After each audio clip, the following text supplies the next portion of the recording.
नमस्कार।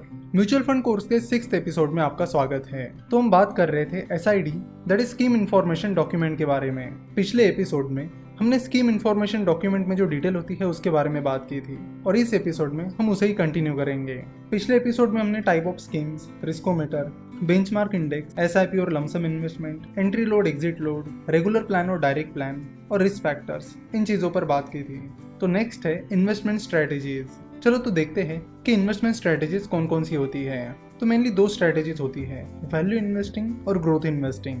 Growth investing में उन कंपनीज में इन्वेस्ट किया जाता है जिनमें अच्छी खासी फ्यूचर बिजनेस ग्रोथ दिख रही हो। तो अगर कोई म्यूचुअल फंड स्कीम है जो ग्रोथ इन्वेस्टमेंट की इन्वेस्टमेंट स्ट्रेटेजी फॉलो कर रही है तो वो उन कंपनीज में इन्वेस्ट करेगी जिनमें उन्हें अच्छी खासी फ्यूचर बिजनेस ग्रोथ दिख रही हो।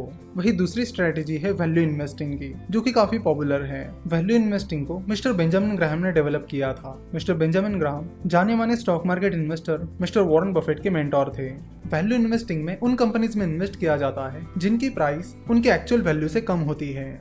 और तीसरी स्ट्रेटेजी है ग्रोथ इन्वेस्टिंग और वैल्यू इन्वेस्टिंग का मिक्स, और ये strategy mister Warren Buffett use करते हैं। ग्रोथ इन्वेस्टिंग और वैल्यू इन्वेस्टिंग के मिक्स में उन कंपनीज में इन्वेस्ट किया जाता है जिनमें अच्छी खासी फ्यूचर बिजनेस ग्रोथ हो, साथ ही उनकी प्राइस उनके एक्चुअल वैल्यू से कम हो।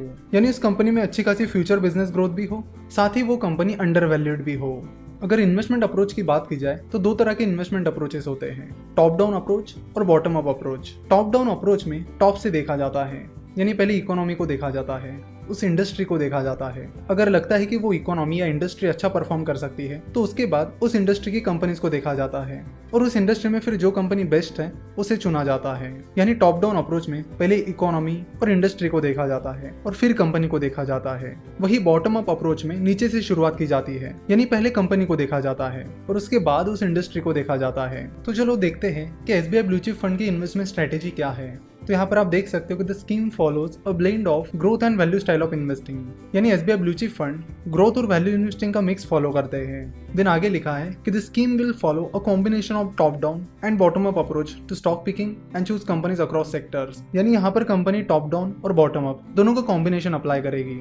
उसके बाद आता है टाइप ऑफ इंस्ट्रूमेंट्स जिनमें वो स्कीम इन्वेस्ट करेगी। तो यहाँ पर कंपनी इक्विटी और इक्विटी रिलेटेड इंस्ट्रूमेंट्स में इन्वेस्ट करेगी, साथ ही इक्विटी डेरिवेटिव्स में भी इन्वेस्ट कर सकती है। वही डेट इंस्ट्रूमेंट्स की बात की जाए तो company certificate of deposits, commercial paper, treasury bills etcetera इनमें इन्वेस्ट कर सकती है। उसके बाद ऑप्शन आता है fund manager of the scheme.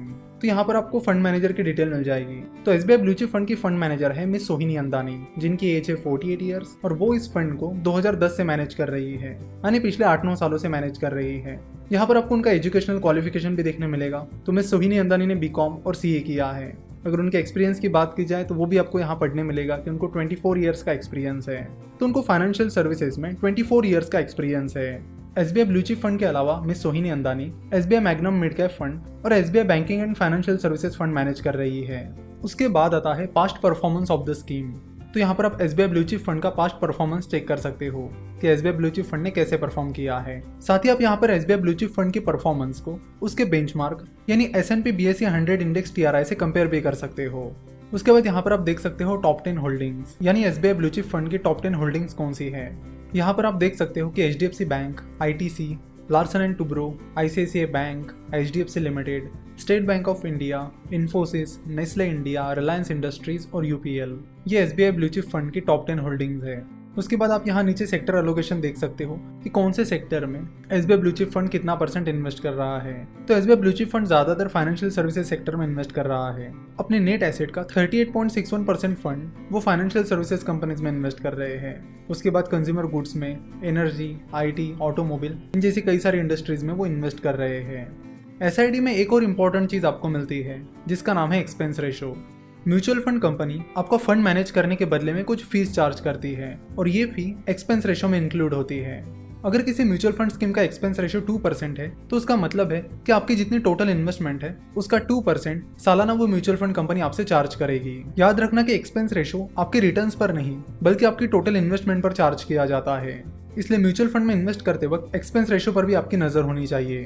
तो SID that is scheme information document एक काफी लेंथी डॉक्यूमेंट होता है। अगर आपको ये सारी इन्फॉर्मेशन शॉर्ट में चाहिए तो आप उस म्यूचुअल फंड स्कीम का KIM दैट इज की इन्फॉर्मेशन मेमोरेंडम चेक कर सकते हो। की इन्फॉर्मेशन मेमोरेंडम एसआईडी की समरी होती है, जहां पर आपको एसआईडी में जो इन्फॉर्मेशन दी गई होती है वो समरी फॉर्मेट में मिल जाती है। सो अगर आपको क्विकली किसी म्यूचुअल फंड स्कीम के बारे में जानना है तो बेहतर होगा कि आप उस म्यूचुअल फंड स्कीम की KIM दैट इज की इन्फॉर्मेशन मेमोरेंडम पढ़ लो। हाँ, अगर KIM में कोई पॉइंट है जो आपको डिटेल में पढ़ना है तो वो पॉइंट आप उस म्यूचुअल फंड स्कीम की एसआईडी खोलकर पढ़ सकते हो। साथ ही आप valueresearchonline.com इस वेबसाइट पर जाकर भी म्यूचुअल फंड स्कीम के बारे में इन्फॉर्मेशन हासिल कर सकते हो। हालांकि वैल्यू रिसर्च ऑनलाइन पर भी इन्फॉर्मेशन वही होती है जो KIM और SID में दी गई होती है, बट यहाँ पर प्रेजेंटेशन आपको अच्छे से मिलेगा और जो इंपॉर्टेंट चीज़ें हैं वो आपको इजीली मिल जाएगी। अब नेक्स्ट चीज़ जो म्यूचुअल फंड स्कीम के बारे में आपको जाननी होगी वो है कि टैक्सेशन, कि अगर आप किसी म्यूचुअल फंड स्कीम में इन्वेस्ट करते हो तो आपको किस तरह का टैक्स पे करना होगा। इक्विटी म्यूचुअल फंड में इन्वेस्ट करते हो तो किस तरह का टैक्स पे करना होगा, डेट फंड में इन्वेस्ट करते हो तो किस तरह का टैक्स पे करना होगा। तो म्यूचुअल फंड के टैक्सेशन के बारे में हम नेक्स्ट एपिसोड में बात करेंगे, जिसमें हम equity mutual fund, debt mutual fund, balance mutual fund और म्यूचुअल फंड के जो भी टाइप्स हैं उनके टैक्सेशन के बारे में डिटेल में बात करेंगे। आशा करता हूँ कि आपको म्यूचुअल फंड का एपिसोड पसंद आया होगा। Mutual fund, finance, stock market और इन्वेस्टमेंट के बारे में और जानकारी के लिए आप हमारी वेबसाइट www.finnovations.com विजिट कर सकते हो। हमसे जुड़े रहने के लिए आप हमें फेसबुक, ट्विटर और इंस्टाग्राम पर फॉलो कर सकते हो।